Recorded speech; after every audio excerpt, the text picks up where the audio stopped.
Question number 8 में हमने ये करा कि एक्स वाई और जेड। पहले एक काम करो, यहां पर तो बना लो ऐसे जेड, यहां पर बना लो एक्स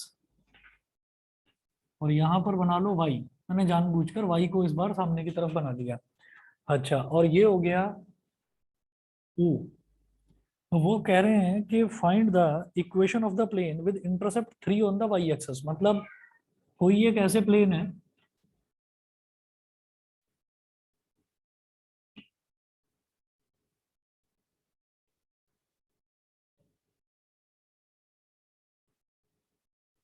एक ऐसे प्लेन है। तो अब आप ये देखो कि अगर मैं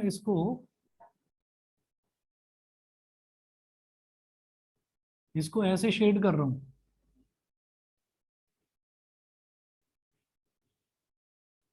तो ये हमारा जो है, ये जो मैंने शेड करा है पोर्शन, ये कौन सा पोर्शन हो गया? ये जेड एक्स प्लेन हो गया। मतलब ये एक्स एक्सिस और जेड एक्सिस की हेल्प से बना हुआ प्लेन हो गया।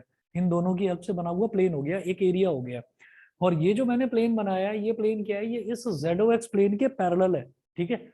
और it is making an intercept 3 on Y axis. मतलब ओ से लेकर वाई तक का, ओरिजिन से लेकर वाई तक का जो ये डिस्टेंस है, ये 3 है। ठीक है, ये डिस्टेंस 3 हो गया। अच्छा, अब आप ये देखिएगा कि यहां पर ये बोल रहे हैं find the equation of the plane with intercept 3 on Y axis and parallel to Z X plane. तो अब ये बताइए कि इस प्लेन का ओरिजिन से इस प्लेन का जो डिस्टेंस है वाई एक्सिस की डायरेक्शन में, वो तो 3 है, वो तो फिक्स हो गया। अच्छा, ओरिजिन से इस प्लेन का डिस्टेंस एक्स एक्सिस की डायरेक्शन में क्या होगा? होगा ही नहीं कुछ। क्यों नहीं होगा? क्या ये प्लेन एक्स एक्सिस को कहीं पर काटेगा? हम ये कहेंगे काटेगा ही नहीं। क्यों? क्योंकि एक्स एक्सिस के तो अलाउंग है ये। एक्स एक्सिस के तो अलाउंग है, तो एक्स एक्सिस को इस तरीके से कहीं इंटरसेक्ट करेगा ही नहीं। क्या ये प्लेन जेड एक्सिस को कहीं इंटरसेक्ट करेगा? हम ये कहेंगे नहीं जी, जेड एक्सिस के तो पैरेलल है, क्योंकि ये जेड ओ एक्स प्लेन के पैरेलल है, रिक्वायर्ड प्लेन। तो इसका मतलब क्या है कि ना तो ये एक्स एक्सिस को काटने वाला है, ना ये जेड एक्सिस को काटने वाला है। तो हम ये कहेंगे because the required plane because the required plane is parallel to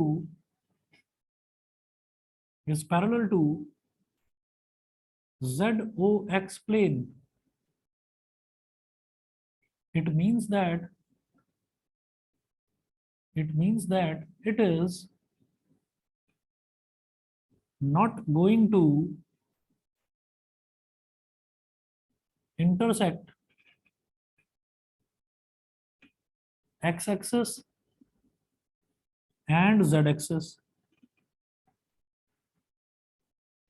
So x-intercept, जब ये एक्स एक्सिस को काटेगा ही नहीं, तो एक्स इंटरसेप्ट क्या हो गया? ए बोलते हैं एक्स इंटरसेप्ट को 0। ये क्या हो गया? Intercept form of a plane. तो ये जो एक्स के नीचे लिखा हुआ है, ये एक्स इंटरसेप्ट है कि प्लेन एक्स एक्सिस को किस पॉइंट पर काटेगा। ठीक है, तो वो काट ही नहीं रहा है उसको, तो A is equal to 0। Y intercept, वो प्लेन वाई एक्सिस को जरूर काट रहा है बेटा 3 पर, तो वाई इंटरसेप्ट क्या हो गया? यानी कि बी, ये क्या हो गया? 3 हो गया। और जेड इंटरसेप्ट 0, क्योंकि जेड इंटरसेप्ट को भी वो काट नहीं रहा है कहीं पर, जेड एक्सिस को भी नहीं काट रहा है, सॉरी। तो ए बी और सी की वैल्यू आ गई। Therefore equation of plane in intercept form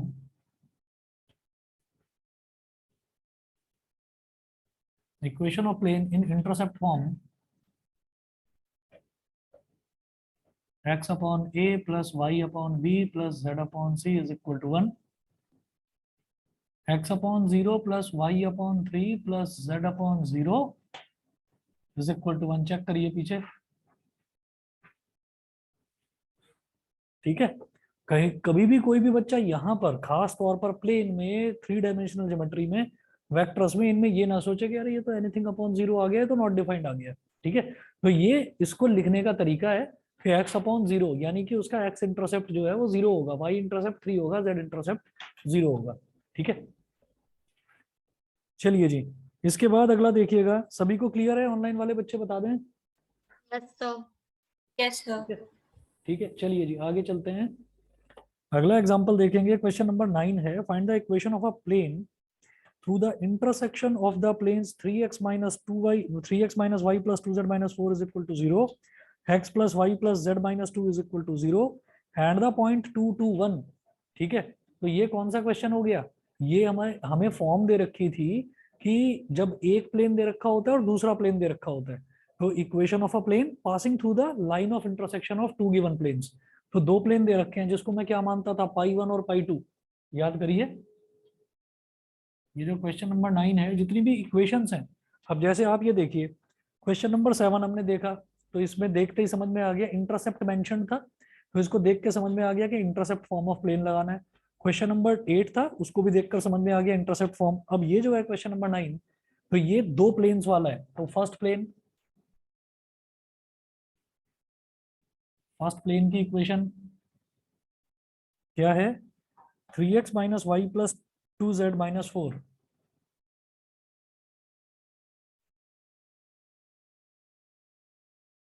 -4 is equal to 0। अच्छा, और इसमें हमने क्या करा था कि इसको वेक्टर फॉर्म में कन्वर्ट कर दिया था। ठीक है, ऐसे ही पहले फर्स्ट प्लेन को ही सॉल्व कर लो फिर। तो 3x minus Y plus 2z is equal to 4, ये मिटा रहा हूं इधर से मैं।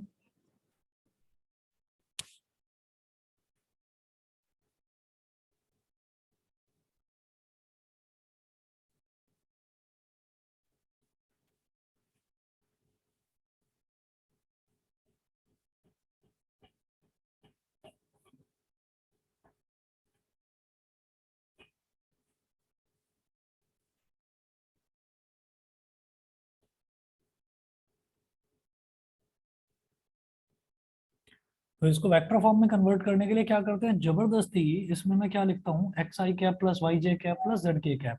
लिखिएगा x I cap plus Y J cap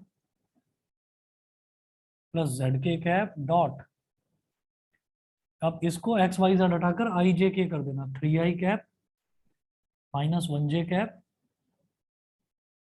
plus 2 K cap is equal to 4। इससे हो क्या गया, इससे हमारा अगर मल्टीप्लाई करके देखें तो आई वाला आई वाले में मल्टीप्लाई होगा तो 3 इंटू एक्स क्या बन जाएगा, 3x। जे कैप वाला जे कैप वाले में मल्टीप्लाई होगा तो -1 इंटू वाई क्या बन जाएगा, -y। समझ गए? तो ये x I plus Y J plus Z के क्या होता है, आर वेक्टर। तो ये क्या बन गया, R vector dot 3 I cap minus 1 J cap plus 2 K cap is equal to 4। ठीक है, तो ये वाला जो वेक्टर हमारे पास आ गया, इसको क्या बोलेंगे, एन वेक्टर या एन वन वेक्टर बोल दीजिए। इक्वेशन देखिए जी, ये आपका था कि जब दो प्लेन से पास हो रहा है, तो हमने कहा था n1 vector plus lambda n2 vector is equal to d1 plus lambda d2। ठीक है, तो आप ये देखिए कि ये n1 वेक्टर हो गया, हाँ बोलो।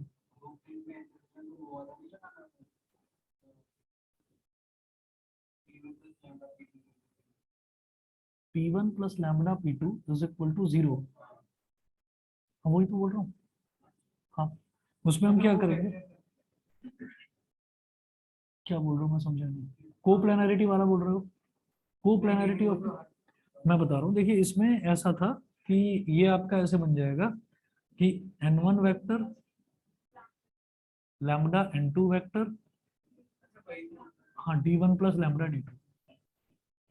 अब वो तुमने P1 और P2 जो है ना, वो तुमने वो लगाया प्लेन, नहीं नहीं तुमने प्लेन का बोल दिया उसको, क्योंकि अगर इस D1 को और इस D2 को इधर ले आएंगे तो वो D1 जुड़ जाएगा N1 के साथ में, और डी लैम्बडा D2 जुड़ जाएगा लैम्बडा N2 के साथ में, तो उसको तुमने प्लेन 1 प्लस प्लेन 2 कर दिया, P1 प्लस लैम्बडा P2। वो याद रखने का एक तरीका है। ठीक है, तो ये होता है बेसिकली, यहाँ से N1 वेक्टर की वैल्यू ये आ गई और ये वैल्यू आ गई हमारे पास D1 की। उसके बाद आप बात करेंगे सेकंड प्लेन की।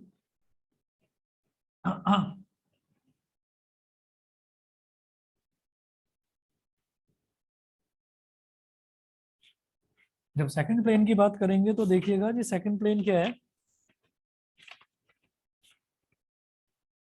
सेकंड प्लेन दे रखा है यहाँ पर x plus Y plus Z minus 2 is equal to 0। X plus Y plus Z minus 2, X plus Y plus Z, sorry, X plus Y plus Z minus 2 is equal to 0। ठीक है, इसको भी आप vector form में convert करिए, तो इस -2 को तो उधर ले जाओ, और ये x plus Y plus Z is equal to 2 हो गया, और फिर यहाँ पर वही आप लिखेंगे x I cap plus Y J cap. तो x I cap plus Y J cap plus Z K cap dot, इसको x का मतलब 1x यानी कि 1 आई कर दीजिए, 1 आई कैप 1 जे कैप प्लस 1 के कैप इज इक्वल टू 2। तो ये आर वेक्टर डॉट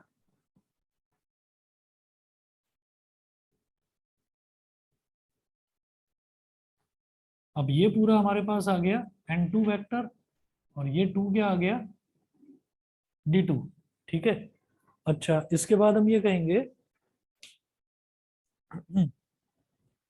कि now equation of a plane passing through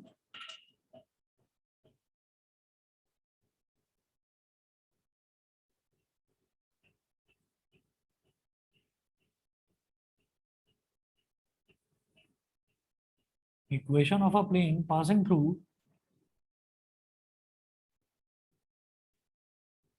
the intersection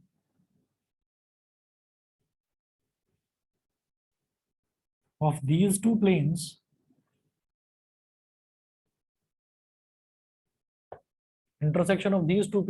is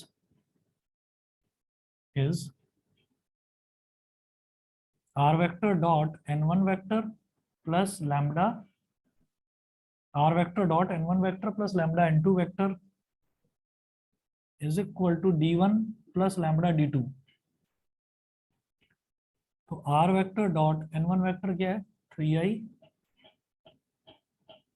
minus 1j plus 2k plus lambda n2 vector क्या है lambda 1i plus 1j plus 1k bracket close is equal to d1 plus lambda d2। तो d1 क्या है यहाँ पर 4 plus lambda into 2। तो r vector dot इधर 3i cap हो गया और इधर हो गया लैम्बडा i कैप, बेटा ये बन गया 3 प्लस लैम्बडा i कैप, इधर है माइनस 1j कैप और इधर है प्लस का 1 लैम्बडा यानी कि लैम्बडा। तो ये हो गया प्लस का लैम्बडा माइनस 1 जे कैप, और इधर लैम्बडा इंटू 1 यानी कि लैम्बडा, और ये प्लस 2, तो प्लस का 2 plus lambda K cap is equal to 4 plus 2 lambda is equal to 4 plus 2 lambda. तो ये हमारा हो गया उस प्लेन की इक्वेशन, ये इस प्लेन की इक्वेशन हो गई। इसके बाद क्या करना है, इसके बाद हम ये कहेंगे कि ये तो वेक्टर फॉर्म में आ गई इस प्लेन की इक्वेशन। अब क्या करेंगे,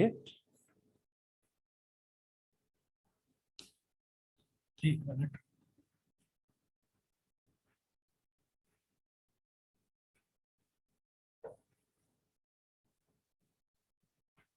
अब जरा ये देखिएगा कि इस क्वेश्चन में इन्होंने पूछा क्या है। इन्होंने पूछा find the equation of a plane through the intersection of the planes this and the point 2 to 1। तो इन्होंने ये नहीं बोला कि आपको वेक्टर फॉर्म में निकालना है या कार्टेशियन में निकालना है, मैं कार्टेशियन में निकालूंगा इसे। क्यों, जब कोई भी पॉइंट दे रखा होता है तो मेरे लिए ज्यादा आसान होता है कि मैं उसको कार्टेशियन फॉर्म में निकालूं।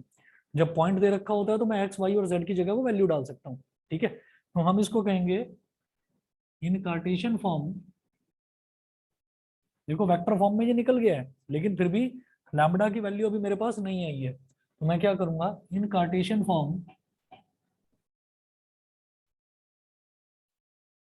इन कार्टेशियन फॉर्म आर वेक्टर की जगह आप क्या लिख देंगे X I cap plus Y J cap plus Z K cap. भाई आर वेक्टर तो यही होता है ना, X I cap plus Y J cap plus Z K cap, इसी को आर वेक्टर लिखा था। तो यहाँ आर वेक्टर की जगह X I plus Y J plus Z K आप लिख दीजिए, लिख दिया, multiply by 3 plus lambda I cap plus lambda minus 1 J cap, ठीक है, और plus 2 plus lambda K cap plus 2 plus lambda K cap bracket close is equal to 4 plus 2 lambda is equal to 4 plus 2 lambda. ये हो गया। इसके बाद देखिएगा multiply करेंगे, आई वाला आई में मल्टीप्लाई हो जाएगा, वो तो खत्म हो गया, तो ये बन गया 3 plus lambda into X, lambda minus 1 into Y plus 2 plus lambda into Z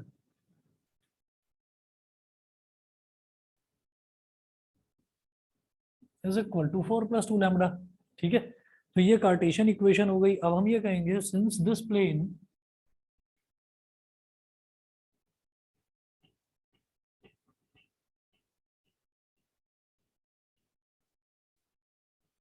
since this plane passes through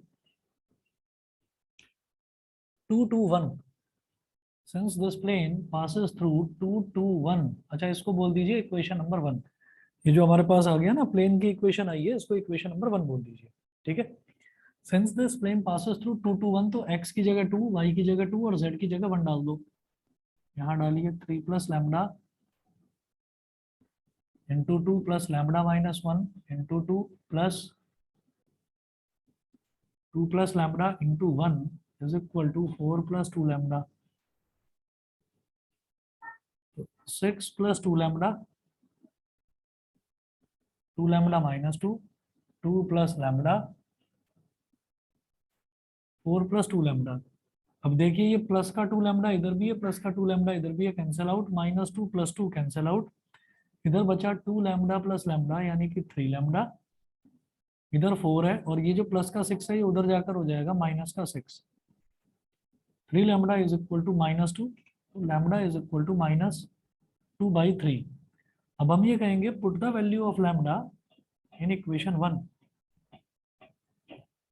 put the value of lambda इन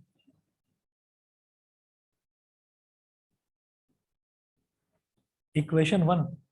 अब इक्वेशन 1 क्या थी, जो रिक्वायर्ड इक्वेशन थी प्लेन की, तो उसमें आपको इसकी वैल्यू को डाल देना है।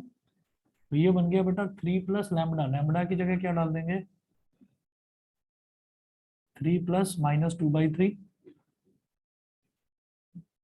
एक्स प्लस लैम्डा माइनस 1 मतलब minus 2/3 minus 1 Y plus 2 plus lambda मतलब 2 plus minus 2/3 Z is equal to 4 plus 2 lambda यानी कि 4 प्लस 2 इंटू माइनस 2/3। ठीक है, ये हो गया।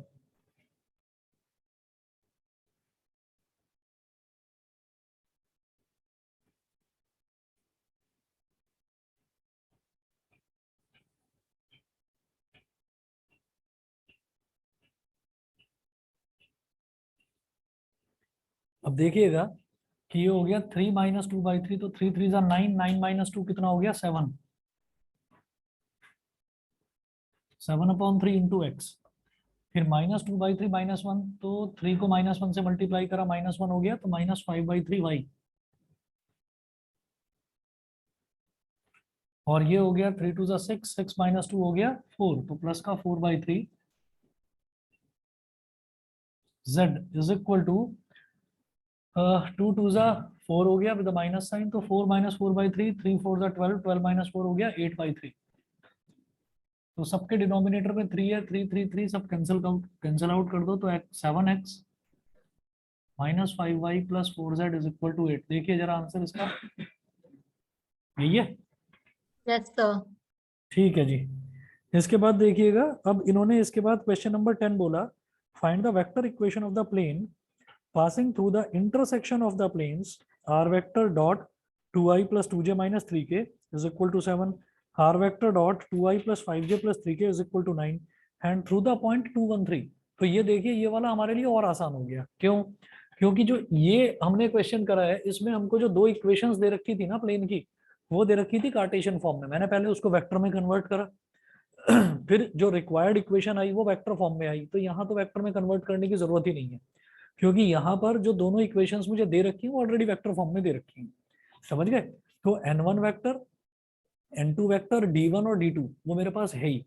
तो मेरा काम लैम्बडा वन और लैम्बडा टू निकालने का रह जाए, लैम्बडा निकालने का रह जाएगा, वो मैं निकालूंगा ये जो पॉइंट दे रखा है 213 इसकी हेल्प से। ठीक है, क्वेश्चन 10 छोड़ रहा हूँ, साथ साथ कर लेना, नहीं तो ये देख लेना वो जो 12-13 दिन कितने मिल रहे हैं इसकी छुट्टी में, उसमें फिर यही रहेगा कितने दिन मिल रहे हैं इसमें मैथ्स के पेपर में।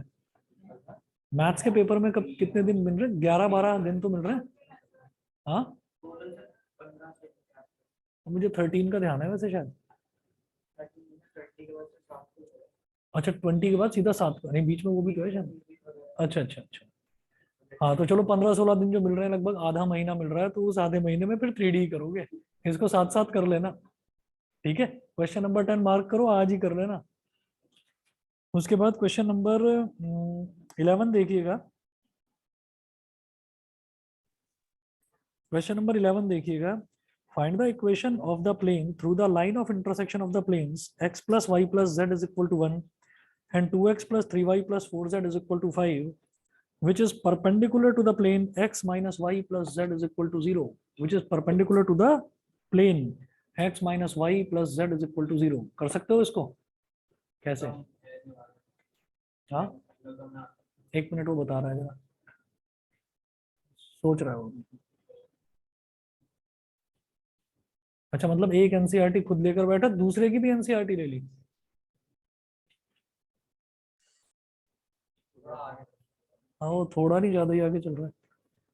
चलिए ठीक है, जरा देखो क्या करोगे इसमें। चलो मैं आपको बताता हूँ, जैसे दो जो प्लेन्स दे रखे हैं ना, उन दो प्लेन्स में तो आप यही वाला फंडा लगाओगे, n1 vector plus lambda n2 vector is equal to d1 plus lambda d2। बोलना नहीं है बस मुंह से और कुछ भी। इसमें एंगल बिटवीन टू प्लेन्स का काम नहीं आएगा? रुको अभी, नहीं नहीं नहीं नहीं, एंगल की जरूरत नहीं पड़ेगी। इन्होंने बोला पहले आपको क्या करना है, जो दो प्लेन्स दे रखे हैं, इन दो प्लेन्स की हेल्प से आपको नए प्लेन की इक्वेशन निकाल लेनी है। अब जो नए प्लेन की इक्वेशन आएगी, हाँ, तो वो क्या हो जाएंगे, उनके डायरेक्शन रेशियो जो हैं वो एक दूसरे के प्रोपोर्शनल हो जाएंगे, dr जो है वो एक दूसरे के प्रोपोर्शनल हो जाएंगे, तो मैं लैम्बडा की वैल्यू निकाल सकता हूँ। नहीं समझे? हाँ हाँ जी, क्वेश्चन नंबर 11 करिए जरा। क्वेश्चन नंबर 11 में फर्स्ट प्लेन और second plane.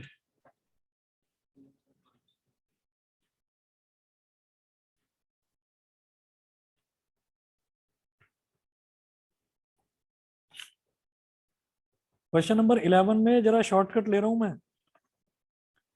Find the equation of the plane through the line of intersection of the plane x plus y plus z is equal to 1।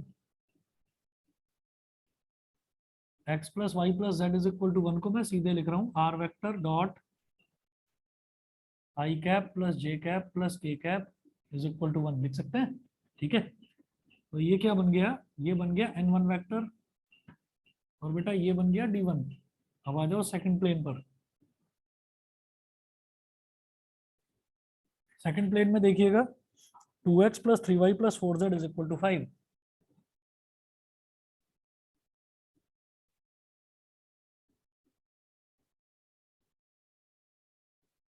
तो r vector dot 2i cap plus 3j cap plus 4k cap is equal to 5। तो ये क्या हो गया, n2 vector, और ये हो गया d2। n1 vector d1, n2 vector d2 दोनों आ गए। उसके बाद जो इन दोनों के लाइन ऑफ इंटरसेक्शन से जा रहा है प्लेन, वो निकालिए।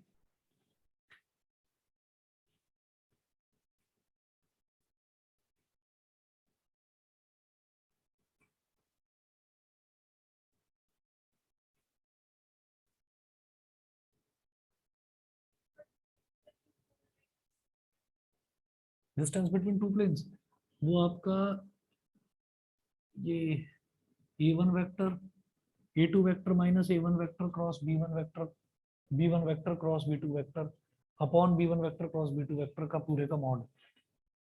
ठीक है ना, वो वाला।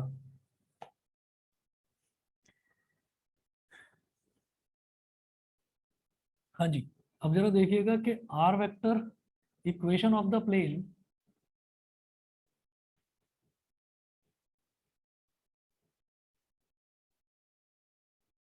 Passing through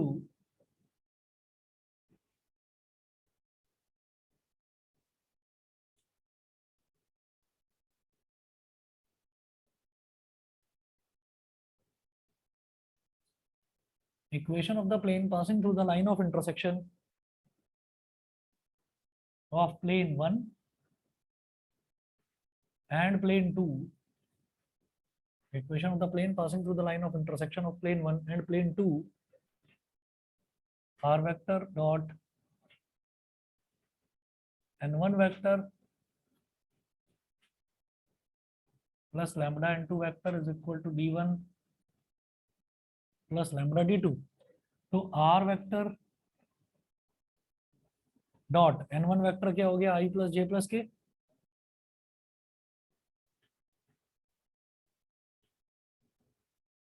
plus lambda n2 vector क्या है, 2i 3j 4k,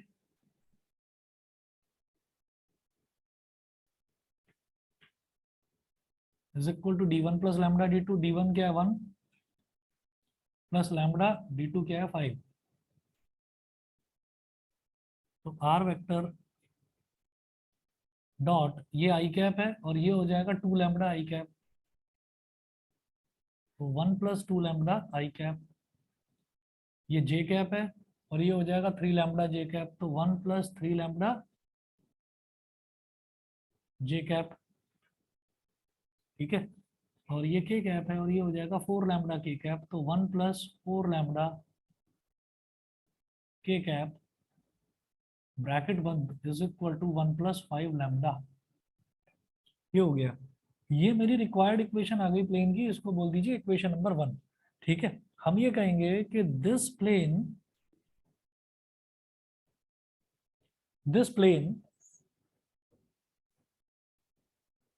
is perpendicular to the plane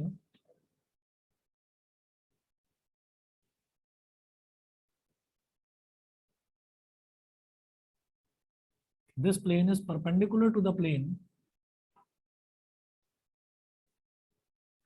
ये एक दूसरा प्लेन दे रखा है, उस पर परपेंडिकुलर है, x minus Y plus Z is equal to 0. x minus Y plus Z is equal to 0. तो इसको आप वेक्टर फॉर्म में अगर लिखेंगे तो ये क्या बन जाएगा, r vector dot 1i cap minus 1j cap plus 1k cap is equal to 0. समझ रहे हैं कि नहीं, क्लियर है. अब ये देखो कि ये यहां से लेकर और यहां तक वाला जो है ये तो बन गया बेटा मेरे पास n1 वेक्टर बोल दो चलो, या n1 वेक्टर n2 वेक्टर हम ले चुके हैं ना, तो इसको आप n3 वेक्टर बोल दीजिए और इसको बोल दीजिए n4 वेक्टर. ये जब प्लेन आपस में परपेंडिकुलर हैं तो जो प्लेन पर नॉर्मल्स हैं वो भी तो आपस में परपेंडिकुलर होंगे, और जब इनके नॉर्मल, इस वाले प्लेन का नॉर्मल और इस वाले प्लेन का नॉर्मल जब आपस में परपेंडिकुलर है तो नॉर्मल वेक्टर जनरली है क्या, वेक्टर है, और ये वाला जो वेक्टर ये भी वेक्टर है, तो इनका डॉट प्रोडक्ट 0 हो जाएगा, और डॉट प्रोडक्ट इनका 0 हो जाएगा, यानी कि हमारा 1 plus 2 lambda into 1 plus 1 plus 3 lambda into minus 1 ये, और प्लस 1 प्लस 4 लैम्डा इंटू 1 ये हमारा 0 हो जाएगा. क्या होता है जब दो वेक्टर्स आपस में परपेंडिकुलर होते हैं तो क्या होता है, a1 a2 plus b1 b2 plus c1 c2 is equal to 0. समझ गए. ऑनलाइन वाले बताइए भाई, क्लियर है कि नहीं. Yes sir. Yes sir. तो ये एक तरह से मान लिया हमने कि हाँ ये एंगल वाला क्वेश्चन है, लेकिन एंगल जो है ना वो एंगल 90 डिग्री वाला है. तो 90 डिग्री जब हम ये कहते हैं कि दो प्लेन्स आपस में परपेंडिकुलर हैं या दो प्लेन्स आपस में पैरेलल हैं, तो उस चीज को आप समझ लेना कि वो चीज आपके सिलेबस में है, वो कटी हुई नहीं मानी जाएगी. ठीक है, तो इसमें आप ये कहेंगे since the planes are perpendicular to each other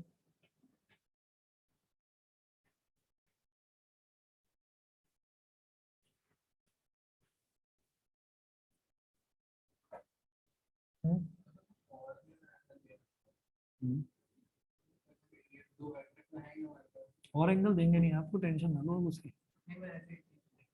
फिर वो एंगल वाला मैंने बताया नहीं आपको formula.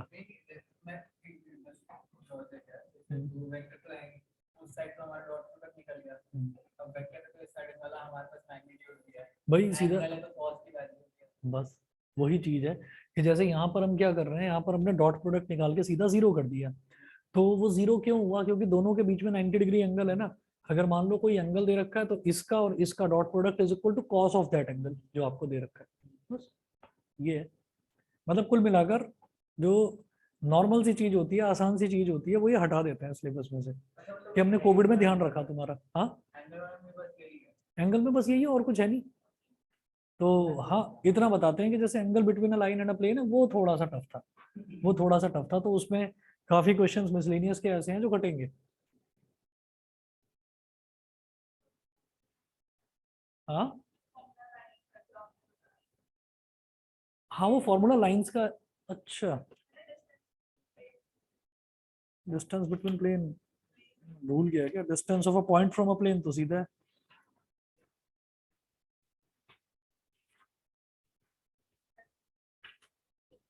Distance between two planes है नहीं शायद, नहीं? ये तो distance of a point from a plane है ना, ax1 plus B Y one plus C Z one. Distance between two planes बेटा है नहीं फिर सिलेबस में।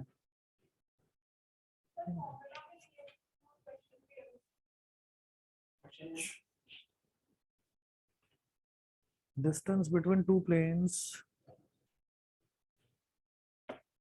डिस्टेंस बिटवीन टू प्लेन्स तो उनके नॉर्मल्स के बीच का डिस्टेंस निकाला जाएगा।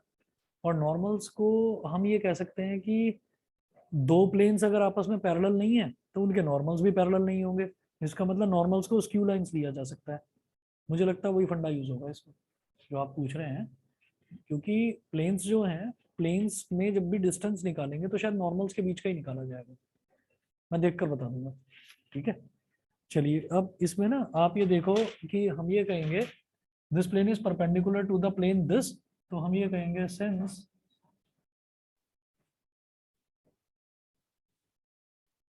The planes are perpendicular to each other. एक मिनट, प्रियांशु है अभी online? Priyanshu, yes sir. Priyanshu समझ में आ रहा है ना ये वाला चैप्टर? हाँ सर। भाई बिल्कुल ना, मेरे को बेझिझक बता देना, ये कॉमर्स, और तुम भी आ रहे हैं, ये कॉमर्स वालों के लिए थोड़ा सा अलग रहता है चैप्टर, ठीक है ना, लाइन से हट के है आप लोगों के लिए। तो बता देना मुझे, अस्मी बता देना कहीं पर भी कोई डाउट रहे तो, ठीक है। Okay sir. हाँ जी, since the planes are perpendicular to each other, so their normals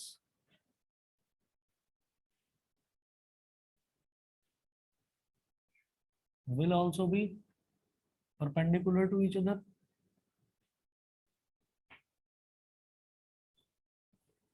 तो हमारा क्या हो गया, n3 vector dot n4 vector is equal to 0। n3 vector dot n4 vector is equal to 0, तो सीधा सीधा करिए 1 plus 2 lambda into 1, 1 plus 2 lambda into 1 plus 1 plus 3 lambda into minus 1, 1 plus 3 lambda into minus 1 plus 1 plus 4 lambda into 1, 1 plus 4 lambda into 1 is equal to 0। अब अगर इसको multiply करा, ये बन गया बेटा 1 प्लस 2 लैम्बडा, और ये बन जाएगा माइनस 1 माइनस 3 लैम्बडा, और ये बन जाएगा 1 plus 4 lambda is equal to 0। और यहाँ से मेरे पास ये प्लस 1 माइनस 1 कैंसिल आउट हो गया, 2 लैम्बडा माइनस 3 लैम्बडा क्या हो गया, minus lambda.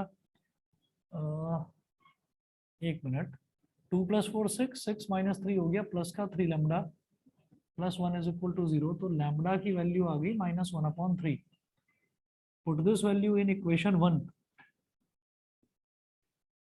Put this value in equation 1, equation 1 में रखो और निकाल लो, आपको रिक्वायर्ड प्लेन की इक्वेशन आ जाएगी। उसके बाद बेटा क्वेश्चन नंबर 12 जो है, क्वेश्चन नंबर 12 पूरी तरह से छोड़ दो आप, 12 छोड़ दो, 13 छोड़ दो, और जो 14 है, 14 वर्ड के एक प्लेन और पॉइंट के बीच का डिस्टेंस। तो ax1 plus B Y one plus C Z one minus D upon under root A square plus B square plus C square, उसका पूरे का मॉड, वो वाला फंडा इसमें यूज करना है, ठीक है। अब जो मिसलेनियस एग्जांपल्स हैं, कौन सा सिलेबस में है कौन सा सिलेबस में नहीं है, वो देखकर उसको मैं आपको बता दूंगा कौन कौन से क्वेश्चंस करने हैं, कौन कौन से नहीं करने हैं। लेकिन यहाँ तक जो आपका 11.3 तक है, यहाँ तक पूरा अच्छे से 3D ज्योमेट्री आप निपटा लीजिए, क्योंकि यही सबसे ज्यादा परेशान करने वाला है, वो 12-13 दिन की छुट्टी में ये परेशान करेगा। तो याद रख लेना इस चीज को, मेरी बात को, इसको अभी निपटा लो। इसको अभी निपटा लो। तो टारगेट सेट कर लो अपना कि मेरे को ये 3D निपटाना है, वेक्टर निपटाना है, और नवरात्रों में ही निपटा लेना है इसको, आगे नहीं पहुंचना। ठीक है, कुछ भी जो आपको लगे कि मुझे अगले संडे तक निपटा लेना है या जो भी है। ठीक है, फिर उसके बाद हम फ्री होके आराम से प्रोबेबिलिटी और डिफरेंशियल इक्वेशन, वो 2 चीज करनी है, वो फिर हम आराम से करेंगे। ठीक है, डिफरेंशियल छोटा सा ही है, प्रोबेबिलिटी लास्ट में नहीं। प्रोबेबिलिटी का एक ना डर बैठा हुआ है सबके मन में बहुत ज्यादा। अरे नहीं नहीं, लास्ट में ना, लास्ट में नहीं, उसको पहले ही कर लेते हैं, ये बेचारा डर रहा है बहुत ज्यादा। मैं पहले प्रोबेबिलिटी कराऊंगा। ठीक है, तो बेस थ्योरम की कोई बच्चा टेंशन ना ले, ना तो बेस थ्योरम ना कंडीशनल प्रोबेबिलिटी। आपको आपको फंडा बताऊंगा, कि मुझे एक ही चीज पर ध्यान देना है बस। बताएंगे प्रोबेबिलिटी में, बस हमें एक ही चीज पर ध्यान देना है कि इवेंट हो कौन सा रहा है। चलिए, बाकी कल करते हैं। Thank you, sir. Okay okay. Thank you, sir.